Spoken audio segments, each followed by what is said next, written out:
அஸ்ஸலாமு அலைக்கும். Welcome to Hanif's kitchen. இன்னைக்கு நாம குழந்தைங்கள்ல இருந்து பெரியவங்க வரைக்கும் எல்லாருமே ரொம்ப விரும்பி சாப்பிடக்கூடிய ஒரு ஸ்வீட் தாங்க பால்கோவா. அந்த பால்கோவாவை நம்ம ஹனீஃப்ஸ் கிச்சன் ஸ்டைல்ல எப்படி செய்யறதுன்னு பார்க்கலாம் வாங்க. இதுக்கு நான் ஃபர்ஸ்ட் அடுப்பு ஆன் பண்ணி கடாய் வச்சிடுறேன். அதுல 1/2 லிட்டர் பால் ஊத்திக்கிறேங்க. இது நல்லா கொதிக்கட்டும். கொதிக்கிற வரைக்கும் வெயிட் பண்ணலாம். இது கொதிச்சதுக்கு அப்புறம் நல்லா கிளறிக்கிட்டே இருங்க. அதுக்கப்புறம் அந்த சுத்தி பாலாடை வரும்போது அந்த பாலாடையும் உள்ளே எடுத்து விட்டுருங்க.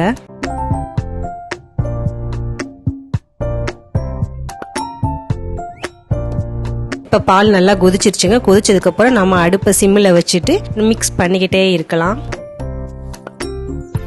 பால் கொதிச்சதுக்கு அப்புறம் அடுப்பை சிம்மில் வச்சுட்டு 50 கிராம் சுகர் போட்டுக்கலாம். சுகர் போட்டுட்டு பாதாம் பவுடர் நான் ஒரு 1/2 டீஸ்பூன் போட்டுக்கிறேங்க. அதுக்கப்புறம் இந்த பாதாம் எசன்ஸ் ஒரு 5-6 டிராப்ஸ் நான் ஊத்திக்கிறேன். எனக்கு பால்கோவா ஒரு லைட் எல்லோ கலர்ல இருந்தா தான் பிடிக்கும். ஸோ நான் அதுக்காக இந்த கலருக்காக இந்த ஃபுட் கலர் நான் சேர்த்துக்கிறேங்க. நீங்க விருப்பப்பட்டா சேர்த்துக்கோங்க. இதை போட்டோன்னே ஒரு மாதிரி எல்லோயிஷா இருக்குல்ல. ஸோ எனக்கு இந்த கலர் ரொம்ப பிடிக்கும் பால்கோவால. அதனால நான் இந்த கலர் சேர்த்துக்கிறேங்க. சேர்த்துட்டு நம்ம நல்லா மிக்ஸ் பண்ணிக்கிட்டே இருக்கலாம். சுத்தி இந்த மாதிரி பாலாடை வரும்போது அதை எடுத்து சேர்த்துக்கிட்டே இருங்க உள்ள பால்ல.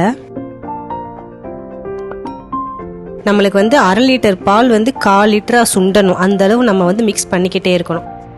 பிஸ்தாவை பொடிச்சு 1 டீஸ்பூன் போட்டுக்கிறேன். அதுக்கப்புறம் நெய் 1 டீஸ்பூன் சேர்த்துக்கிறேங்க. சேர்த்து இதையும் நல்லா மிக்ஸ் பண்ணிக்கிட்டே இருக்கலாம். நம்ம அடி பிடிச்சிடக்கூடாது. அடுப்பை சிம்மிலே வச்சிருங்க. சிம்மில் வச்சுட்டு மிக்ஸ் பண்ணிக்கிட்டே இருங்க. இப்போ இந்த டைம்ல நீங்கள் இனிப்பு செக் பண்ணிக்கோங்க. உங்களுக்கு இன்னும் கொஞ்சம் எக்ஸ்ட்ரா சுகர் போடணும்னா போட்டுக்கலாங்க. இல்லை இந்த அளவே ஓகேனா பரவாயில்ல.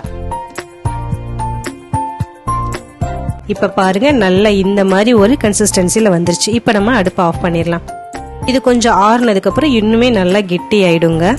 இந்த பால்கோவா ரொம்ப ஸ்மூத்தியா தான் இருக்குங்க. பார்க்கவே ரொம்ப சூப்பரா இருக்குது எல்லோயிஷ் கலர்ல.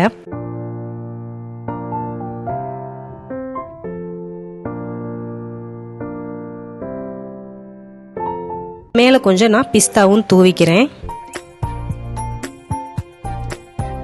இது நல்லா ஆறுனதுக்கு அப்புறம் இப்ப இதை நாம சாப்பிட்டு பார்க்கலாம். இது டேஸ்ட் எப்படி இருந்துச்சுன்னு பாத்தீங்கன்னா நல்ல ஒரு பாதாம் அல்வா, பால் அல்வா இருக்கும்ல, ஸ்மூத்தா அந்த மாதிரி ஒரு பிளேவர்லயும் அந்த மாதிரி ஒரு டேஸ்ட்ல இருக்குதுங்க. சோ இந்த பால்கோவாவை நீங்க கண்டிப்பா ட்ரை பண்ணி பாருங்க. ட்ரை பண்ணி பார்த்து எப்படி இருந்துச்சு நம்ம கமெண்ட் பாக்ஸ்ல நம்மளுக்கு டிராப் பண்ணுங்க. அப்படியே நம்ம சேனலை சப்ஸ்கிரைப் பண்ணிருங்க. பக்கத்துல இருக்க பெல் ஐக்கானை கிளிக் பண்ணிருங்க. அதோட நம்ம எல்லா வீடியோஸும் பார்த்து என்ஜாய் பண்ணுங்க.